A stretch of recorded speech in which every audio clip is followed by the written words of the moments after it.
the man that invented blood transfusion, had he gone to his grave with that invention, how many of us would have died? How many of us would have died if the man that worked and developed antibiotic, if he had taken that invention to his grave? Many inventions, many great ideas, many great things are laying dormant in the cemetery. And there is no wisdom, the Bible says. There's no thinking. There is no awareness in the grave where they are. So everything that they were meant to be will never be. But today, if you can listen to this show, everything that you are meant to be is possible for you. So one of the things, the first thing that needs to happen is, in order to take control, to take charge of your life, of your future, is to believe that your dream, your aspirations, your inspirations are possible. You may not have the capacity yet to believe that I can do it.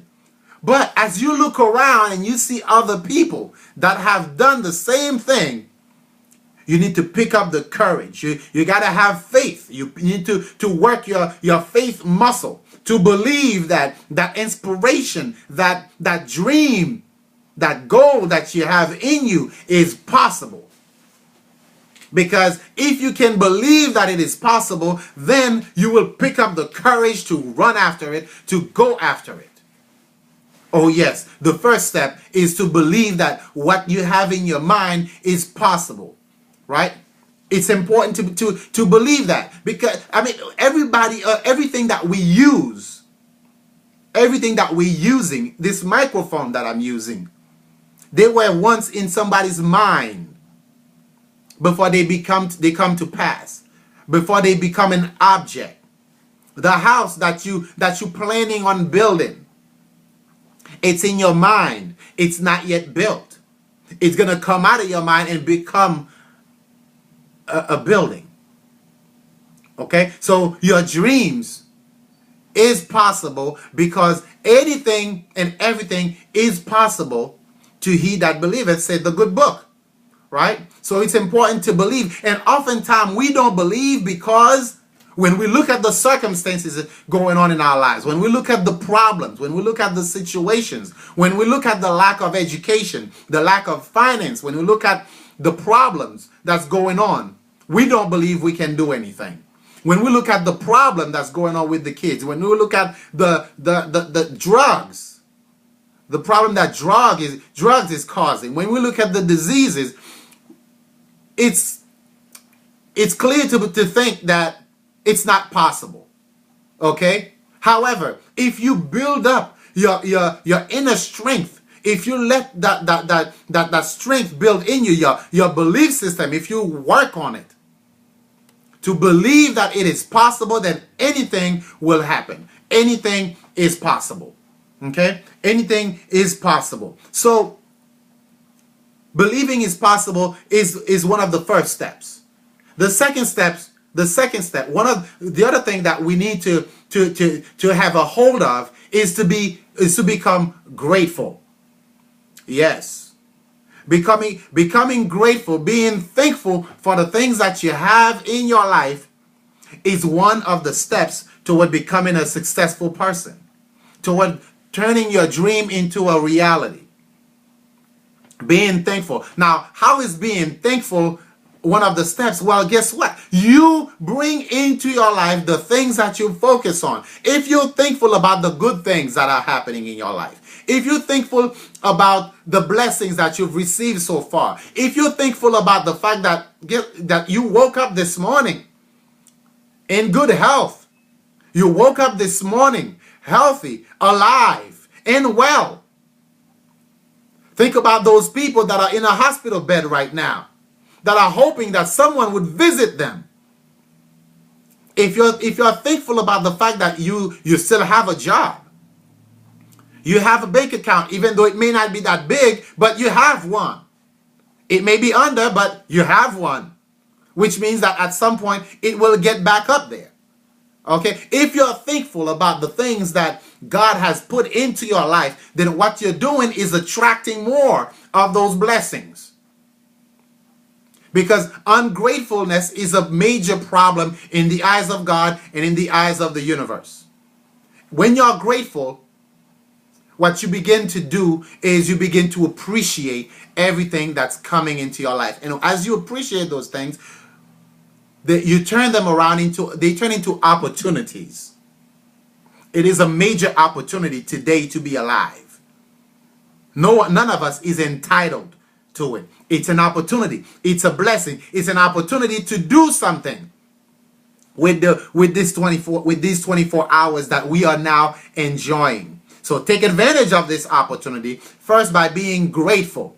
First by being thankful for the fact. I think in relationships, if people were to be more thankful with what they have going on in the relationship, in the household, if they were to be more thankful, there would be much more happening. There would be much more happiness in the marriage. Oftentimes, we take each other for granted. We stop being grateful. We stop being thankful for the little things.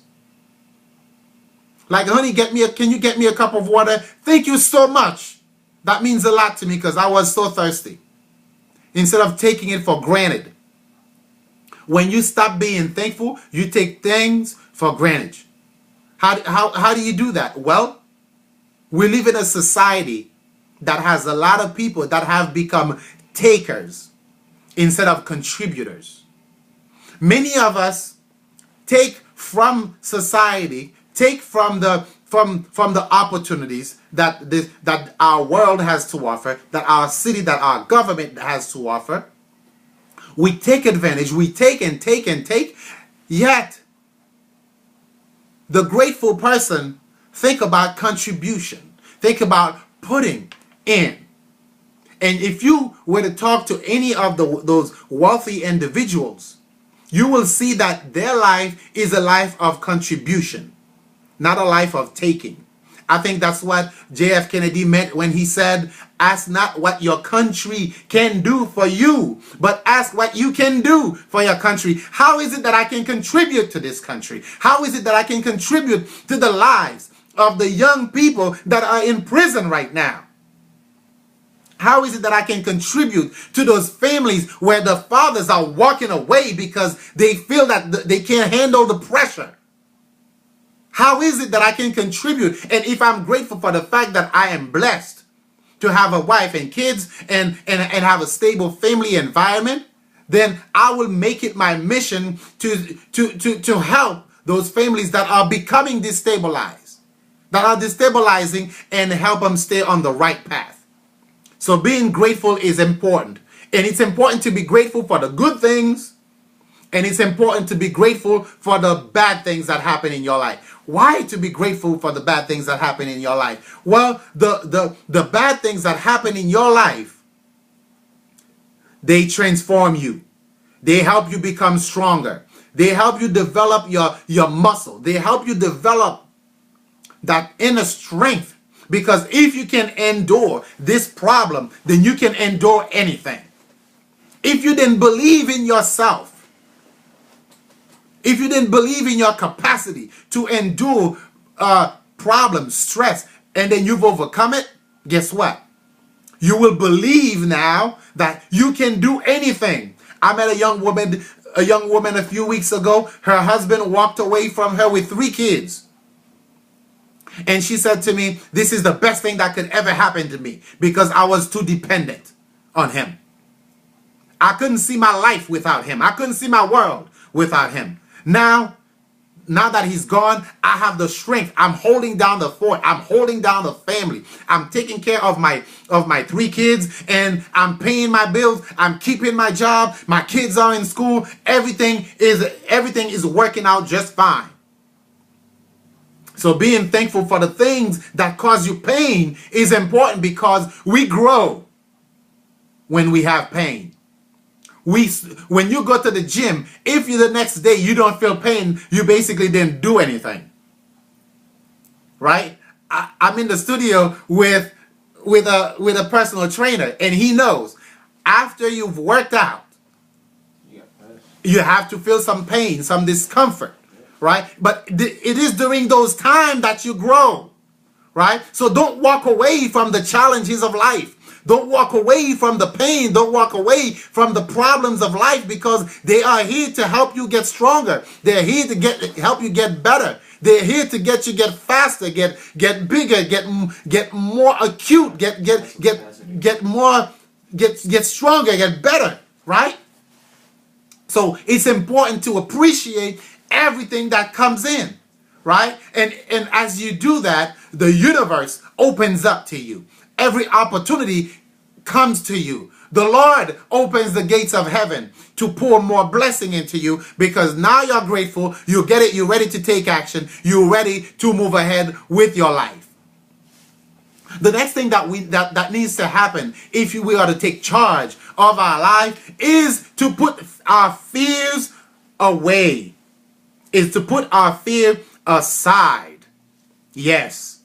There's a lot of problem that's happening. There's a lot of situation that's killing us. There are plagues in society that we don't talk about because we're afraid. We're afraid of the consequences. We're afraid of the unknown. We're afraid to move ahead with our dreams because we don't want to fail. We're afraid to take the next step. We're afraid to walk away from this marriage that is non-productive because we don't see how we're going to take care of ourselves.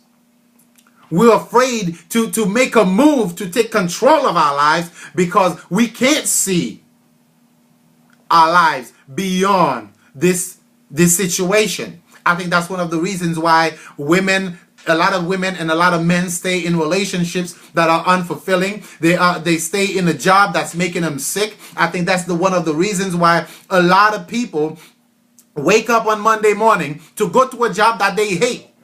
They did a study that shows that most people suffer their first major heart attack on Monday morning.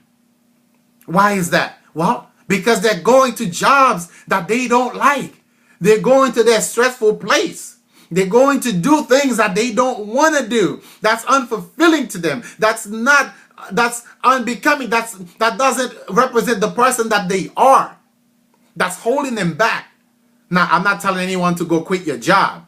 Okay? I'm saying if you're doing something that you don't want to do, you ought to get over your fears and step into the zone where you pick up the courage to do something about it.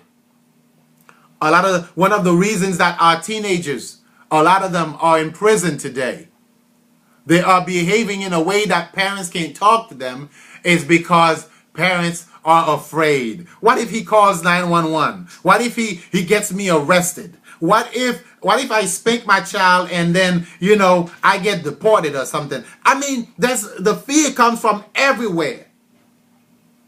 Right? And guess what? There is a reason to be afraid, because there are some people out there that are not afraid to say that you sexually abused them when you didn't touch them. There are people that are not afraid of saying that you molested them, you beat them up, you stole their property. There are people that fake their car accident. There are people that do all kinds of shady things. But does that mean that the good people should be afraid of taking action? No. So one of the ways of taking charge of the future, of taking charge of our lives, of taking charge of our destiny, is by putting our fear aside. What are you afraid of? Are you afraid of stepping into your future? You're afraid of stepping into your life? Why? Is it because you're afraid that you may not succeed? But what if you succeeded? What if? Right? So the successful mindset think differently now. So what I'm doing today is disturbing the script that you have in your mind. If you're listening to this show, I want to disturb the mindset that you have that's making you afraid of doing the things that you truly love to do. What I'm doing is helping you putting that fear of failure. Most of us don't advance in life. We don't do much in life because we fail. A lot of us convince ourselves that we can't do better.